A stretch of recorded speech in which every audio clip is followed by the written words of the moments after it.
Hi, this is Dr. Gary. Welcome to our weekly tune-up this week. Thanks to all of you for being in contact. A lot of questions this week. A lot of people wanting to know a lot of stuff about some of the things we're talking about. And man, I had several people this week contact me regarding one thing we've talked about a lot. Haven't done it for a while, so we're going to talk about it today. And it's a thing called codependency. And codependency is an unusual animal. Some people even have a hard time defining it. My definition is simply very, very easy to understand. It's simply our ability or our inability to manage our own feelings, our own thoughts, on our own direction without the feedback, input, or the emotional support of another person. Or another way we could put it is, you can't be happy unless everybody else is happy. Does that ring a bell?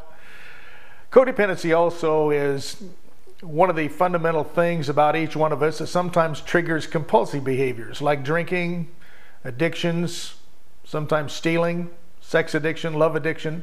Those are all anomalies that happen to some people based on codependent behavior. So what do we do about it?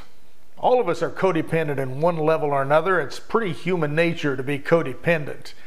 The idea is we want to keep it in the middle there somewhere, where we're not depending on other people too much for our emotional support, but yet we're not totally blindsided and not even aware of other people's emotions ourselves, making us seem kind of cold-hearted.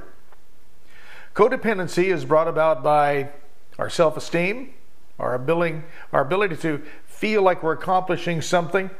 It's also brought about by, I'm sorry to say this, but the way we were raised a little bit.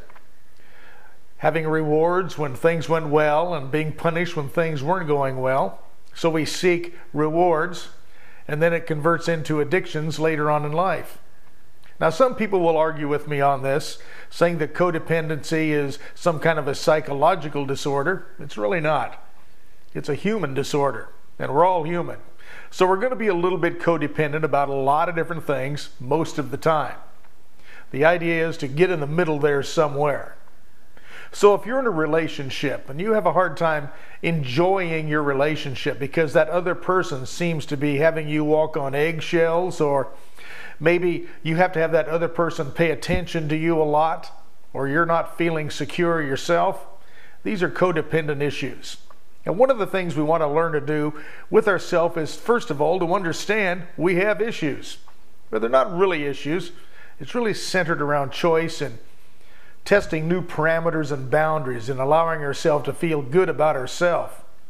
One of the first things that I ask people to do that have codependent issues and can't feel good about themselves unless somebody else is feeling good about them is to start doing something nice for yourself once a day without the aid of someone else, or without someone else having to do that for you or validate you by saying something to you or giving you something.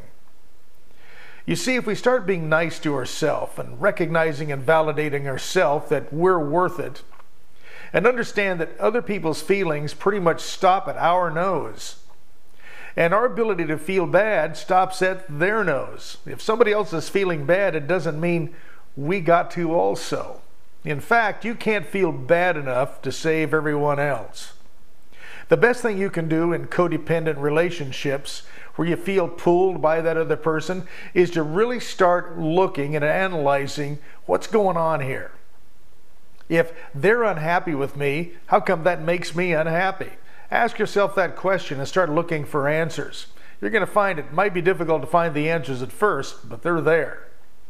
First of all, most likely the answer is going to be you don't respect yourself enough. Also, if you're in a relationship, even a long-term relationship, sometimes these relationships really, really pull at us. Well, one of the reasons they pull at us is because we allow them to. We say that relationship is much more important than we and the way we feel about ourselves. So today, what you want to do is really examine your own codependency. Again, we all have it at some level. And if it feels a little bit out of control, start really looking and validating yourself by accomplishing something yourself without the aid of that other person. Also, when you find yourself in a good mood or a bad mood, ask yourself, is the good mood because somebody's paying attention to me? Is the bad mood because somebody is not paying attention to me? And if it is, then take a look at what you can do to pay attention to yourself a little bit more. And also forgive other people if they're not constantly paying attention to you. And build yourself up to start paying more attention to you. This is the center of codependency.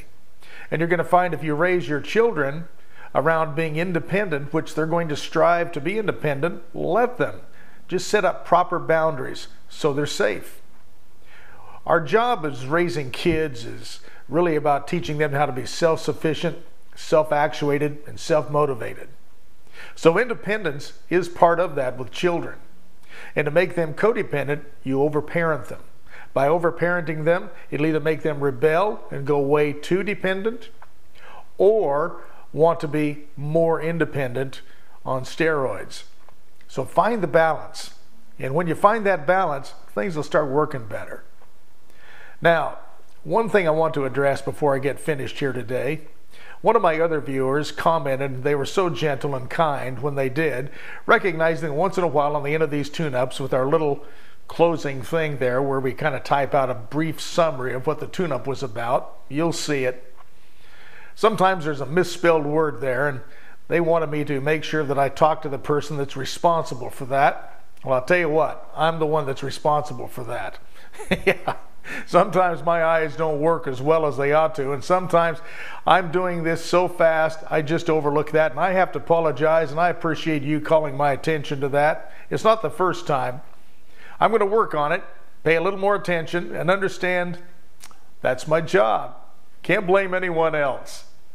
So until next time, this is Dr. Gary thanking and loving all of you. You have an extraordinary non-codependent week this week. Let's see how you do. Bye-bye.